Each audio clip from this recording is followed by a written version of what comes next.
15 मई 2008 की मध्य रात्रि को नोएडा सेक्टर 25 स्थित जलवायु विहार के L32 फ्लैट में क्या हुआ जिससे अरूसी हेमराज का कत्ल हो गया। बहुत से सवाल हैं जिनके जवाब नहीं मिले और 14 साल बाद भी यह देश की सबसे बड़ी मर्डर मिस्ट्री है। 1.5 दशक बीते, अभी तक इन सवालों के जवाब नहीं मिल पाए हैं। नंबर 1, क्या डॉक्टर राजेश तलवार और अरूसी के बीच अच्छे संबंध नहीं थे? क्या पिता बेटी में खराब रिलेशन थे इसलिए वो ईमेल पर बात करते थे? क्या अरूसी हेमराज को एक साथ पिता ने बेड पर देख लिया था? क्या रात में नौकर के साथ देखकर डॉक्टर पिता ने कर डाली थी अपनी ही बेटी की हत्या? नमस्कार दोस्तों, स्वागत है आपका ट्रू क्राइम स्टोरी में। मैं हूं देव और आज हम आपके सामने ऐसी मर्डर मिस्ट्री लेकर आए हैं इंडिया की, जो अभी तक ये मर्डर मिस्ट्री ही है। अभी तक ये मर्डर केस सॉल्व नहीं हो पाया है। पहले लोअर कोर्ट में केस चला, फिर हाई कोर्ट में, अभी ये सुप्रीम कोर्ट में केस चल रहा है। तो चलिए कहानी को शुरू करते हैं। 15-16 मई 2008 की मध्य रात्रि को नोएडा की 14 वर्षीय अरूसी तलवार को उसके जन्मदिन पर उसे मौत का गिफ्ट किसने दिया? किसने उसको मारा? यह रहस्य 14वें साल भी बरकरार है। देश की सबसे बड़ी जांच एजेंसी CBI ने देश के सबसे बड़े मर्डर की जांच की, लेकिन सवाल वही है कि 15-16 मई की रात को नोएडा सेक्टर 25 स्थित L32 के इस घर में क्या हुआ और किसने अरूसी तलवार को न केवल मार डाला बल्कि घर पर मौजूद घरेलू सहायक हेमराज का भी बेरहमी से कत्ल कर दिया। यह केस एक हाई प्रोफाइल केस था। डॉक्टर दंपत्ति पर अपनी ही बेटी की हत्या और नौकर को मारने का आरोप लगा। CBI ने जांच शुरू की, दोषी साबित करके उम्र कैद की सज़ा भी सुना दी। हाई कोर्ट ने केस को पलट दिया, लेकिन इतने सारे सवाल छूट गए जिनका कोई जवाब ही नहीं मिला। कदम कदम पर सस्पेंस बना। CBI के बड़े बड़े अफसर 14 साल बीत जाने के बाद भी आरोप साबित नहीं कर पाए। आइए आज इसी कहानी को विस्तार से बताते हैं। नोएडा सेक्टर 25 जलवायु विहार में जाने माने डेंटिस्ट राजेश तलवार रहते थे। 15 मई 2008 की रात करीब 11 बजे उनके लैपटॉप में वाईफाई की दिक्कत हुई तो वह अपनी 14 साल की बेटी अरूसी के कमरे में चले गए। अरूसी उस दौरान चेतन भगत की 3 मिस्टेक्स ऑफ माई लाइफ पढ़ रही थी। अरूसी की मां नूपुर भी कुछ देर में आ गई। करीब 45 मिनट तक बर्थडे सेलिब्रेशन करने को लेकर बातचीत हुई। बातचीत कर तय हुआ कि बर्थडे की पार्टी कहाँ होगी और किन लोगों को बुलाना है। अरूसी बर्थडे पार्टी का बेसब्री से इंतज़ार करती थी। वैसे तो उसका बर्थडे 24 मई को होता था, लेकिन स्कूल में गर्मी की छुट्टियों को देखते हुए वह आखिरी क्लास वाले दिन ही यह पार्टी दे देती थी। कभी 15 मई को तो कभी 16 मई को आखिरी क्लास होती थी, इसलिए वह इन्हीं तारीखों पर अक्सर दोस्तों को पार्टी देती थी। उस पार्टी को पहली की तुलना में ज़्यादा यादगार बनाने के लिए पापा ने उसे एक नया कैमरा भी गिफ्ट किया था, ताकि उससे वह अपने बर्थडे की हर खुशी को उस कैमरे में कैद कर सके। लेकिन उसकी किस्मत में शायद वह पल नहीं था। इससे पहले ही वह हमेशा के लिए मौत के आगोश में खो गई। 16 मई 2008 की सुबह उसकी डेड बॉडी उसके कमरे से मिली थी। हर सुबह घर में काम करने वाली भारती घंटी बजाती है तो हेमराज उसके लिए दरवाज़ा खोलता था, लेकिन उस सुबह ऐसा नहीं हुआ। वह बार बार घंटी और लोहे के बाहरी ग्रिल को बजा रही थी।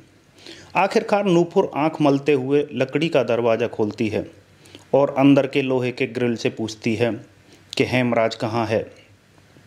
भारती कहती है, मुझे नहीं पता, क्या आप चाबी नीचे फेंक देंगी? जब वह बाहर आई तो देखा कि बाहर लोहे का ग्रिल बंद ही नहीं था, लेकिन भीतर का ग्रिल दरवाज़ा बाहर से बंद है। वह जब घर में घुसी तो राजेश और नूपुर रो रहे थे। नूपुर उसके सीने से लग गई और रोते हुए कहा, अरूसी के कमरे में जाओ और देखो क्या हुआ।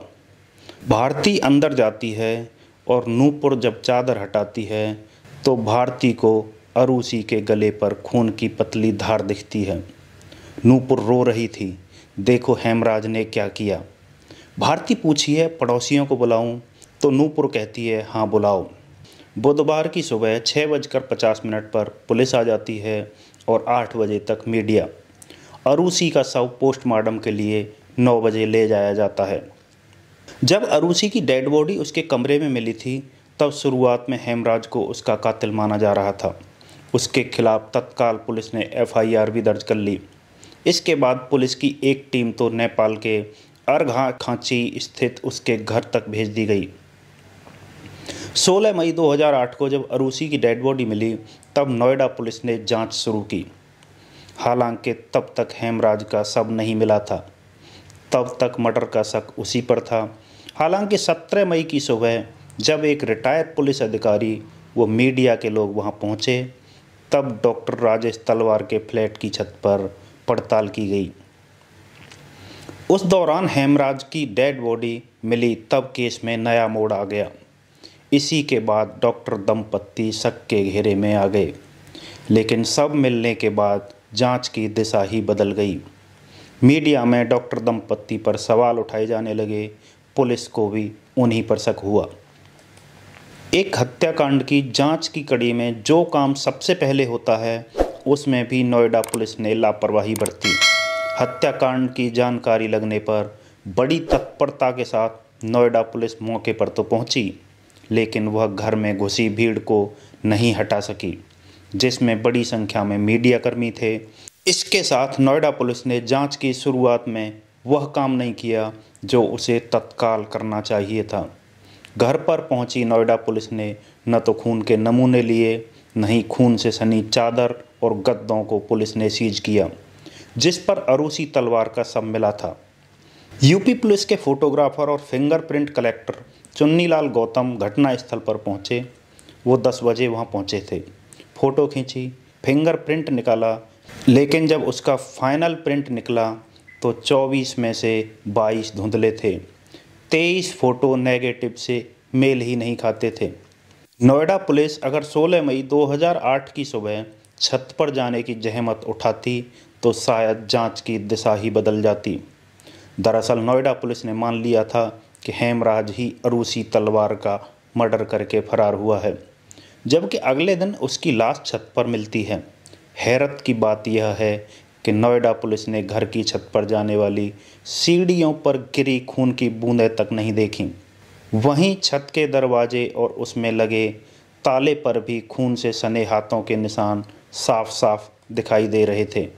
अरूसी हेमराज हत्याकांड देश की सबसे बड़ी मर्डर मिस्ट्री इसलिए भी बन गई क्योंकि नोएडा पुलिस एक एक कर कई लापरवाहियां कर बैठी थी। पहले नोएडा पुलिस ने शुरुआत में सबूत इकट्ठा करने में लापरवाही दिखाई, रही सही कसर देरी ने कर दी। 16 मई 2008 को अरूसी का शव L32 स्थित घर पर मिला था। ठीक उसी दिन यानी 16 मई 2008 को नोएडा के मेट्रो अस्पताल में भर्ती एक बड़े नेता को देखने के लिए तत्कालीन प्रधानमंत्री मनमोहन सिंह आए थे। जाहिर है बड़े पुलिस अधिकारी उनके सुरक्षा में लगे थे, इसलिए तत्कालीन थाना सेक्टर 20 प्रभारी दाताराम नौनेरिया मौके पर पहुंचे थे।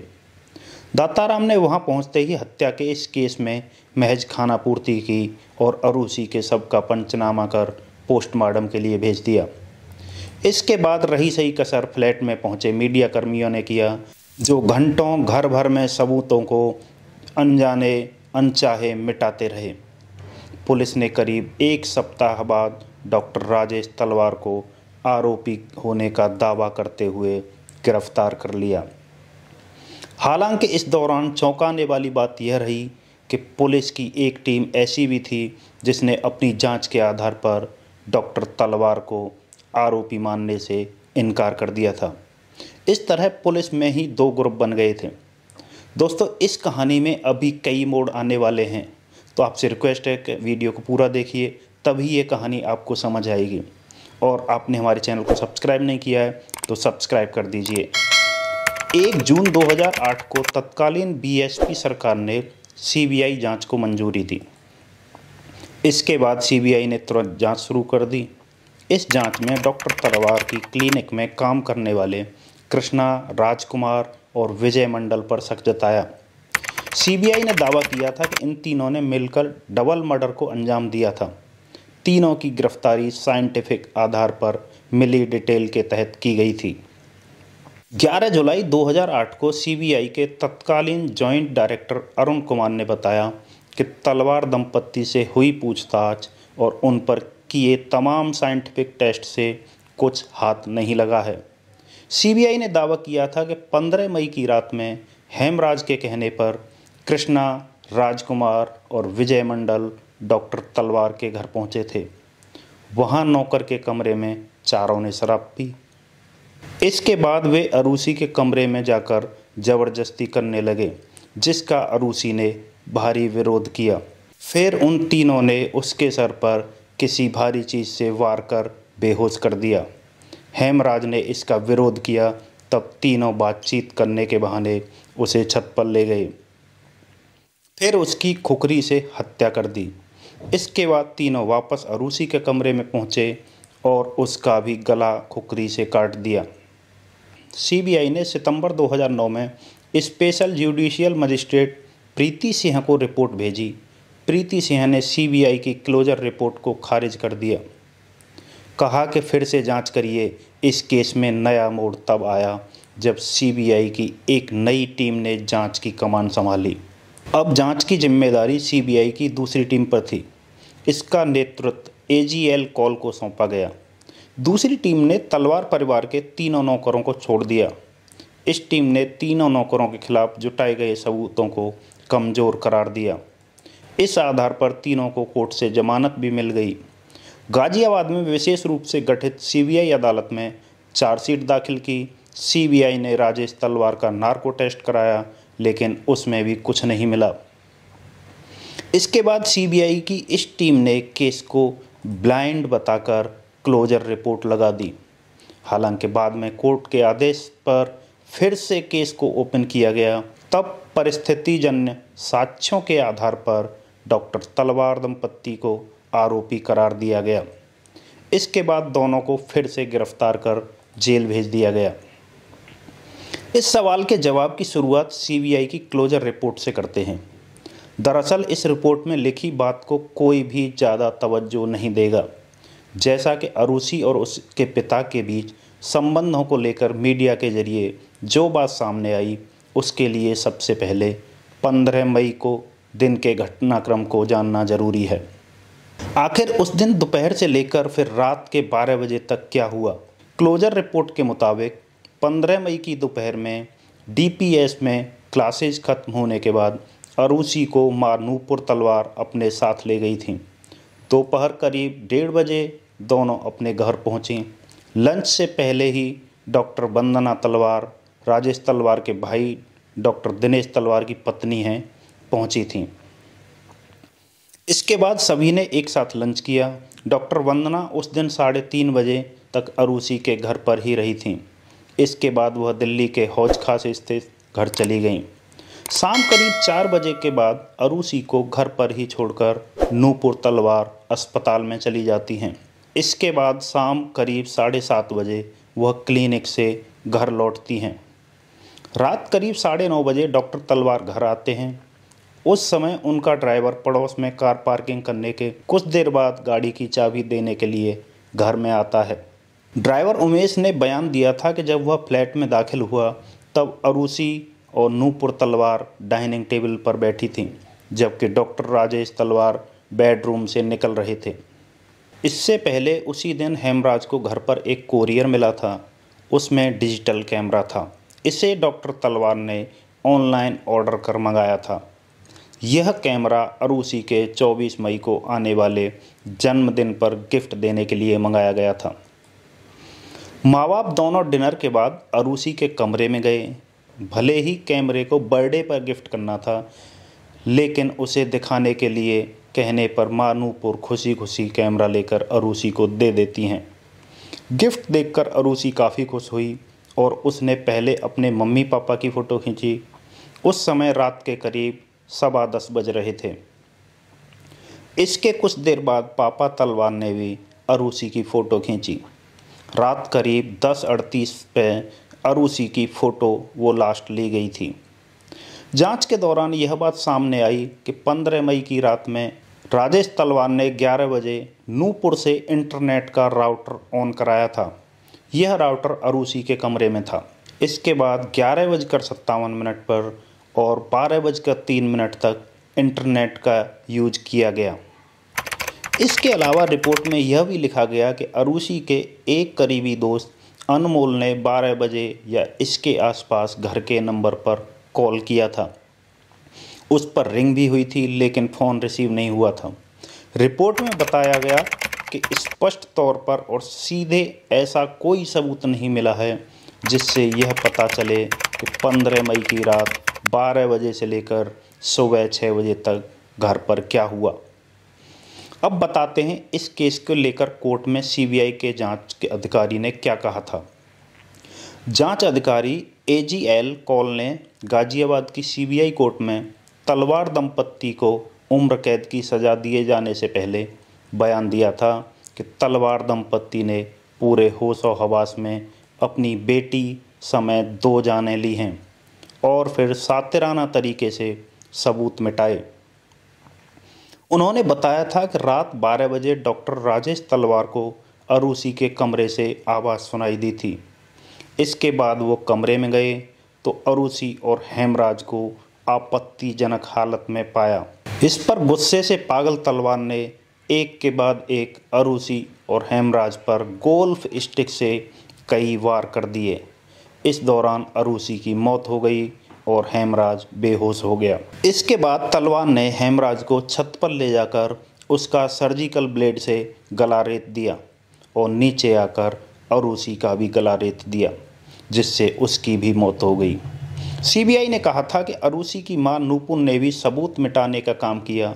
उन्होंने अरूसी के प्राइवेट पार्ट की सफाई की और फिर अरूसी को कपड़े पहनाए। चार्जशीट में राजेश तलवार को आरोपी बनाया गया। सबूतों के तौर पर सीबीआई ने ये बातें कही थीं। अरूसी की लाश को ढकने, उसके प्राइवेट पार्ट को साफ करने कोई दूसरा वहाँ नहीं आएगा। हेमराज की हत्या के बाद उसके शव को छत पर कैसे पहुंचाया गया जबकि सीढ़ी का ताला तो बंद था। सीबीआई के मुताबिक किसी भी बाहरी व्यक्ति के घर के अंदर आने के कोई सबूत नहीं मिले थे। हेमराज की लाश को छत पर पहुंचाने के बाद राजेश तलवार ने खूब शराब पी और फिर सबूत मिटाए। इन्हीं सबूतों के आधार पर 25 नवंबर 2013 को सीबीआई की विशेष अदालत ने राजेश तलवार और नूपुर तलवार को धारा 302/34 के तहत उम्र कैद की सज़ा सुनाई। इसके अलावा दोनों को सबूत मिटाने के लिए धारा 201 का दोषी पाया और 5-5 साल की सज़ा सुनाई। अदालत के अनुसार अब नूपुर और राजेश को पूरी उम्र जेल में रहना होगा, लेकिन राजेश तलवार ने सीबीआई के इस फैसले को जनवरी 2014 में इलाहाबाद हाई कोर्ट में चुनौती दे दी। कोर्ट ने सीबीआई की दलील देखी तो उसको बकवास बता दिया। जज ने कहा इसमें सिर्फ कहानियां हैं, सबूत कहाँ हैं। कोर्ट ने जो दलीलें दी उसे इस तरह से समझिए। कोर्ट ने पूछा, हत्याकांड में प्रयोग की गई गोल्फ स्टिक और सर्जिकल ब्लेड कहाँ है? हेमराज के खून के धब्बे राजेश और नूपुर पर क्यों नहीं मिले? राजेश और नूपुर से अलग अलग पूछताछ हुई लेकिन कोई अंतर क्यों नहीं मिला? राजेश और नूपुर के नार्को टेस्ट में भी कुछ ऐसा नहीं मिला जिससे वह दोषी साबित हो सकें। अरूसी हेमराज मर्डर केस में इलाहाबाद हाई कोर्ट ने सबूतों के अभाव में डॉक्टर राजेश तलवार और डॉक्टर नूपुर तलवार यानी अरूसी तलवार के माता पिता को बरी कर दिया। असल में जब कोर्ट में इस केस की सुनवाई चल रही थी तब उसमें कई सवालों को लेकर पूरे एविडेंस और प्रैक्टिकल तरीके से जजों ने जवाब तलाशे थे। हाई कोर्ट में सुनवाई के दौरान जज ने ये सवाल उठाए थे कि अगर अरूसी और हेमराज दोनों का कत्ल एक ही कमरे में हुआ तो मौके पर दोनों के खून होने चाहिए थे। क्या किसी रिपोर्ट में दोनों के खून उसी कमरे में मिलने के सबूत हैं? अगर हैं तो वो रिपोर्ट सामने लाई जाए। जज के इस सवाल पर दोनों पक्षों ने अपनी अपनी दलीलें पेश की। उस समय हाई कोर्ट में सीबीआई की तरफ से वकील ने जवाब दिया था, हेमराज के सिर पर जिस हिस्से में चोट लगी थी वहाँ से तुरंत खून नहीं निकल सकता है। इसके अलावा उसके बाल भी घने थे, जिसकी वजह से खून बाहर नहीं आ सका। सीबीआई की ये दलील सुनकर जज भी थोड़ा हैरान हो गए। इसलिए सुनवाई के बीच में ही जज ने हाई कोर्ट के एक डॉक्टर को बुलाया। उसके बाद सीबीआई को घटनाक्रम का डेमो दिखाकर बताने को कहा गया। इसे देखकर डॉक्टर ने अपनी राय दी। सीबीआई का दावा गलत साबित हुआ। डॉक्टर ने कहा कि जब सिर में इस तरह की गहरी चोट लगे तो घने बाल होते हुए भी स्पॉट पर खून ही नहीं गिरे, ऐसा हो ही नहीं सकता। डॉक्टर की इस राय से यह बात साफ हो गई कि अरूसी के कमरे में हेमराज का खून होना चाहिए था, पर वहाँ खून नहीं मिला। इसलिए जज ने सीबीआई को फिर से ये पूरा समझाने के लिए कहा था, लेकिन फिर सीबीआई कोई ठोस सबूत नहीं दे पाई, क्योंकि फॉरेंसिक रिपोर्ट में अरूसी के कमरे से जितने ब्लड स्पॉट वाले सबूत मिले थे, उन सभी में सिर्फ और सिर्फ अरूसी का ही खून था। हेमराज का खून कहीं नहीं मिला था। इससे एक बात तो साफ हो जाती है कि अरूसी और हेमराज दोनों की हत्या एक साथ नहीं हुई थी। दोनों की हत्या अलग अलग हुई थी। हेमराज का खून तलवार के फ्लैट की छत पर ही मिला था। इससे पता चलता है कि हेमराज की हत्या छत पर ही की गई थी। इससे ये भी साफ होता है कि सीबीआई जो ये दावा कर रही थी कि दोनों की हत्या अचानक गुस्से में आकर तलवार ने अरूसी के कमरे में की थी, उसके पक्ष में कोई सबूत नहीं मिल पाया था। इलाहाबाद हाई कोर्ट की जस्टिस BK नारायण और जस्टिस AK मिश्रा की खंडपीठ ने 16 अक्टूबर 2017 को सीबीआई के फैसले को पलट दिया। इस तरह राजेश तलवार और नूपुर बरी कर दिए गए, लेकिन निर्दोष नहीं बताया गया, बल्कि बेनिफिट ऑफ डाउट का फ़ायदा मिला। यानी 100 दोषी छूट जाएं पर एक निर्दोष को सज़ा नहीं होनी चाहिए वाला नियम यहाँ लगाया गया। फैसला देखा तो गाजियाबाद की डासना जेल में बंद राजेश और नूपुर रो पड़े। नूपुर ने यह खबर सुनते ही बोला था, अब हमें इंसाफ मिला है। इलाहाबाद हाई कोर्ट ने कहा, सीबीआई ने सिर्फ कहानियाँ बताई हैं, उसके पास इसे साबित करने के लिए कोई ठोस सबूत नहीं है। इसीलिए राजेश तलवार को जेल में नहीं रखा जा सकता। इलाहाबाद हाई कोर्ट का फैसला सीबीआई को अपनी हार लगा। सीबीआई ने फैसले को सुप्रीम कोर्ट में चुनौती दे दी। अपील का माध्यम बनाया हेमराज की पत्नी को। 10 अगस्त 2018 को सुप्रीम कोर्ट ने याचिका स्वीकार कर ली। अब तक लगातार सुनवाई हो रही है और फैसले का इंतज़ार है। दोस्तों, ये थी हेमराज अरूसी मर्डर मिस्ट्री, जो कि अब तक इंडिया की सबसे बड़ी मर्डर मिस्ट्री है। इसमें इतने सारे उतार चढ़ाव आए। कभी हेमराज को दोषी माना गया, कभी उसके परिवार को, कभी उसके फादर के क्लिनिक में काम करने वाले 3 लोगों को, लेकिन एक्चुअल मर्डरर आज तक नहीं मिला है। दोस्तों, आपको कैसी लगी हमारी ये स्टोरी? अगर स्टोरी अच्छी लगी है और हमारे चैनल को सब्सक्राइब नहीं किया तो सब्सक्राइब कर लीजिए। मिलते हैं ऐसी ही किसी एक और कहानी के साथ। तब तक के लिए बाय बाय।